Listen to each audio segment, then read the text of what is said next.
എല്ലാവർക്കും സ്ട്രോബെറി ചാനലിലേക്ക് സ്വാഗതം. ഞാൻ ഗീതു.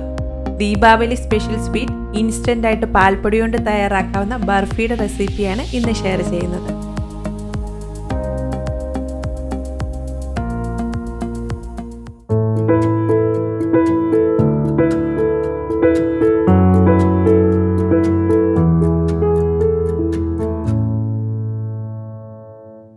അതിനായി ഒരു പാനിലേക്ക് 2 ടേബിൾ സ്പൂൺ നെയ്യ് എടുക്കുന്നു.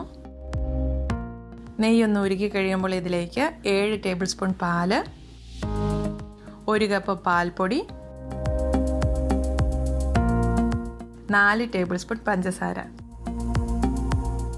ഇവയെല്ലാം ചേർത്ത് നന്നായി ഒന്ന് ഇളക്കി യോജിപ്പിക്കാം. ഇത് ഈ രീതിയിൽ ഒരു 10 മിനിറ്റ് ഇളക്കി കുറുക്കിയെടുക്കണം. അപ്പോൾ ആദ്യം ഈ രീതിയിലൊന്ന് ഇളക്കാം. ഇതിലെ പഞ്ചസാരയൊക്കെ അലിയുമ്പോൾ കുറച്ചുകൂടെ ഒന്ന് ലൂസായി വരും. ഈ സമയത്ത് ഇതിൽ ചേർത്ത പാൽപ്പൊടിയൊക്കെ കുറച്ച് കട്ട പിടിച്ചാണ് കിടക്കുന്നത്. അപ്പോൾ ഈ രീതിയിലൊന്ന് പ്രസ് ചെയ്ത് കൊടുത്ത് ഇതിലെ വലിയ കട്ടകളൊക്കെ ഒന്ന് പൊട്ടിച്ച് ഒരു സ്മൂത്ത് ബാറ്റർ ആക്കി എടുക്കാം. ഈ രീതിയിൽ ഇങ്ങനെ ഇളക്കി കൊടുത്തുകൊണ്ടേ ഇരിക്കണം. അപ്പോൾ ഇതൊന്ന് വറ്റി കുറുകി വരും. അതായത് ഇപ്പോൾ ഒരു 5 മിനിറ്റ് കഴിഞ്ഞിട്ടുണ്ട്. കുറച്ചൊന്ന് കട്ടിയായി വന്നിട്ടുണ്ട്. ഈ സമയത്ത് ഇതിലേക്ക് ഏലക്കാപ്പൊടി ചേർത്ത് കൊടുക്കാം. 1/4 ടീസ്പൂൺ ഏലക്കാപ്പൊടിയാണ് ചേർക്കുന്നത്. അപ്പോൾ ടേസ്റ്റ് നോക്കിയിട്ട് നിങ്ങൾക്ക് വേണമെങ്കിൽ 1/2 ടീസ്പൂൺ വരെ ചേർത്ത് കൊടുക്കാം. അതായത് ഇപ്പോൾ അത്യാവശ്യം ഒന്ന് തിക്കായി വന്നിട്ടുണ്ട്. അപ്പോൾ ഈ സമയത്ത് ഇതിലേക്ക് കുറച്ച് സാഫ്രോൺ ഇട്ട് കൊടുക്കുന്നുണ്ട്. അപ്പോൾ ഇത് ഓപ്ഷനിലാണ്, ഉണ്ടെങ്കിൽ മാത്രം ചേർത്താൽ മതി. ഇനി ഇതൊന്ന് ഇളക്കി യോജിപ്പിക്കാം. ഇനി ഇതിലേക്ക് കുറച്ച് പിസ്ത ചോപ്പ് ചെയ്ത് ചേർക്കുന്നുണ്ട്. ഒരു 6 പിസ്തയേ ഉള്ളൂ. 4 ബദാം ചോപ്പ് ചെയ്തതും കൂടി ചേർക്കുന്നുണ്ട്. ഇനി ഇതൊന്നുകൂടെ ഒന്ന് ഇളക്കി യോജിപ്പിക്കാം. അപ്പോൾ ഈ പിസ്തയും ബദാമും ഒക്കെ ഈ സമയത്ത് ചേർത്ത് ഇളക്കണം എന്നില്ല. ഇത് നമ്മൾ പാത്രത്തിൽ സെറ്റ് ചെയ്യുന്ന സമയത്ത് അതിൻ്റെ മുകളിലായി ഇട്ട് കൊടുത്താലും മതി. ഇനി ഇതിലേക്ക് കുറച്ച് കളറിന് വേണ്ടി 1 ടീസ്പൂൺ സാഫ്രോൺ ലിക്വിഡ് ചേർക്കുന്നുണ്ട്. ഇത് ഓപ്ഷനിലാണ്, ഉണ്ടെങ്കിൽ ചേർക്കുക. ഇത് നന്നായി ഒന്ന് ഇളക്കി യോജിപ്പിക്കാം. അതായത് ഇപ്പോൾ പാനിൽ നിന്നും വിട്ടു പോരുന്ന ഒരു കൺസിസ്റ്റൻസി തന്നെ ആയിട്ടുണ്ട്. ഇനി നമുക്ക് ഫ്ലെയിം ഓഫ് ചെയ്യാം. ഇത് സെറ്റ് ചെയ്യാനുള്ള പാത്രം റെഡിയാക്കാം. ഇപ്പോൾ ഇത് സെറ്റ് ചെയ്യാനായി ഞാനിവിടെ ഒരു ഗ്ലാസിൻ്റെ ട്രേ ആണ് എടുത്തിരിക്കുന്നത്. ഇതിൽ ആദ്യം ഒന്ന് ഓയിൽ ബ്രഷ് ചെയ്ത് കൊടുക്കാം.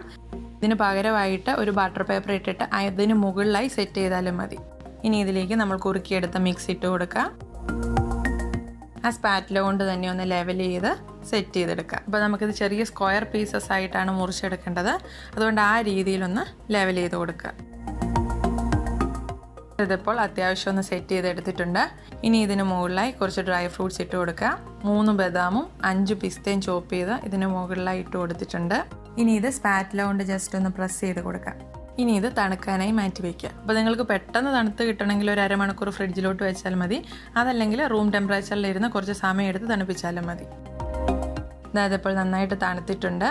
ഇനി ഇതൊരു കത്തി ഉപയോഗിച്ച് ജസ്റ്റ് ഒന്ന് തിക്കി കൊടുത്ത് പാത്രത്തിൽ നിന്നൊന്ന് വിടുവിച്ചെടുക്കുക. അപ്പോൾ ഈ സമയത്ത് ബട്ടർ പേപ്പർ ഇട്ടിരുന്നെങ്കിൽ വളരെ ഈസി ആയിട്ട് നമുക്ക് പൊക്കിയെടുക്കാൻ പറ്റും. ഇനി ഇതൊരു കട്ടിംഗ് ബോർഡിൽ വെച്ച് കട്ട് ചെയ്തെടുക്കാം.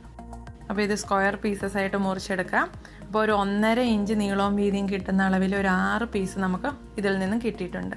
അങ്ങനെ ഇൻസ്റ്റൻ്റ് ആയിട്ട് തയ്യാറാക്കുന്ന ബർഫി ഇവിടെ റെഡി ആയിട്ടുണ്ട്. ഇതിന് നല്ല ടേസ്റ്റാണ്. കടയിൽ നിന്നൊക്കെ വാങ്ങുന്ന ബർഫിയുടെ അതേ ടേസ്റ്റ്.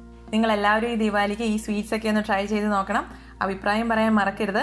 വീഡിയോ ഇഷ്ടമായ ലൈക്ക് ചെയ്യുക, ഫ്രണ്ട്സിനൊക്കെ ഒന്ന് ഷെയർ ചെയ്ത് കൊടുക്കുക.